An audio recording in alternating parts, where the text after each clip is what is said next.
Samara Bend, year 1223 AD. Warriors from the steppes of Mongolia arrive at the outer border of the Bulghar state, located in what is today Tatarstan in Russia. Since the early 1200s, the military might of the Mongol army has left a trail of destruction from China's Great Wall to the arid landscapes of Mesopotamia. Millions have perished. The armies of the Great Khan under Generals Subutai and Jebe, having thoroughly destroyed the Khwarazmian Empire in 1221, later moved to the Caucasus region, where they annihilate the soldiers of the King of Georgia. Next, they enter the territories of the Kievan Rus and march battalions up and down the Dniester River, destroying the armies of the Prince of Kiev. And later, in early 1223, the Mongols exterminate an 80,000 strong force of Russian and Cumans at the Battle of the Kalka River. Until now, the ferocious warriors, despite their years of conquest, have not yet fallen to defeat in battle. However, on the outer borders of the small Turkic state of Volga Bulgaria, the unthinkable is about to happen.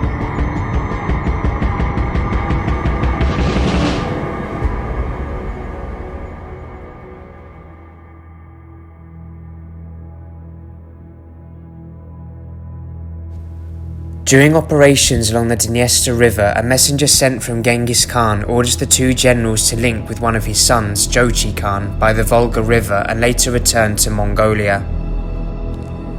But whilst riding home on their return journey, an army of the Bulgar leader, Gabdullah Chelbir, launches a surprise attack and ambushes them at Samara Bend on the Volga River. Muslim historian Ibn al-Athir, writing from Mosul in Iraq, gives an account of the attack. After the Tartars had treated the Rus as we have described and plundered their country, they withdrew and went to the Bulgars in the year 620, 1223 to 1224. When the Bulgars heard of their approach, they laid ambushes for them in several places. They then marched out to engage them and drew them on until they had passed the ambush site. They emerged behind their backs so that they were caught in the middle. They fell to the sword on every side. Most of them were killed and only a few escaped. Now with the defeat under their belts, the Mongols swear to return and utterly destroy the Bulgar state and punish every living citizen within its lands. Never before had they felt such spite and will return under the leadership of Ogadai Khan in the years 1229 and 1232 to occupy small portions of the area. However, Genghis Khan, believed to have died around the year 1227, would not live long enough to see the final conquering that came in a few years' time. Led by his grandson Batu Khan in 1236, the savagery of the Mongol hordes again would return, bringing fire and decimation in their wake. The young and confident leader pledges to annihilate the Bulgars from the face of the earth. And so, emerging from the Great Gobi Desert are a sea of Mongols enveloped by the sounds of many thousands of horse hooves. Week by week, day by day, they near closer and closer to the target. In the meantime, the Volga Bulgarian territory suffers relentless plundering from Russians of Novgorod and Vladimir city, severely weakening their defences and military. A vast Mongolian army numbering in the tens of thousands arrives at the borders of Volga Bulgaria a few months later. They rapidly murder, pillage and burn their way through the smaller villages of the outer regions before arriving at the first major centre of resistance, that is the city of Bilar. As is common in Mongol practice, Batu Khan orders the city to surrender and the people will be spared a horrific fate. The governors, however, perhaps still reeling from the confidence of their victory in 1223, decide foolishly and fatally to ignore his demands.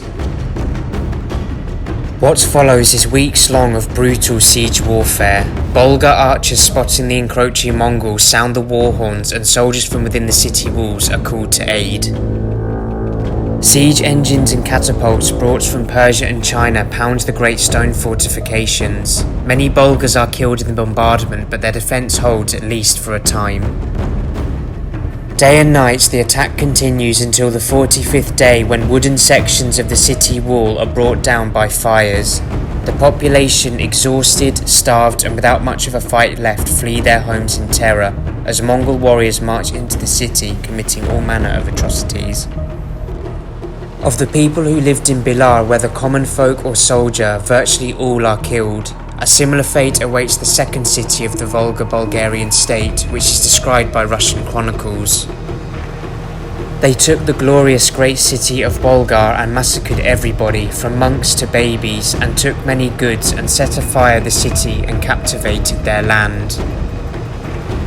After the decimations of Bilar and Bulghar, Batu Khan and his Mongol army ride onwards towards two more Volga Bulgarian cities of Suwar and Chukator. Familiar tactics utilizing siege engines and catapults to conquer the new targets are put into place. An army numbering 30,000 descend on the two cities and sever all exits into and out of the walls. As per normal, negotiations from city governors are requested with the Mongol leaders, but these fall on deaf ears. Batu Khan has not the care nor patience for settlement, and the precarious situation of the people is spelled out clearly.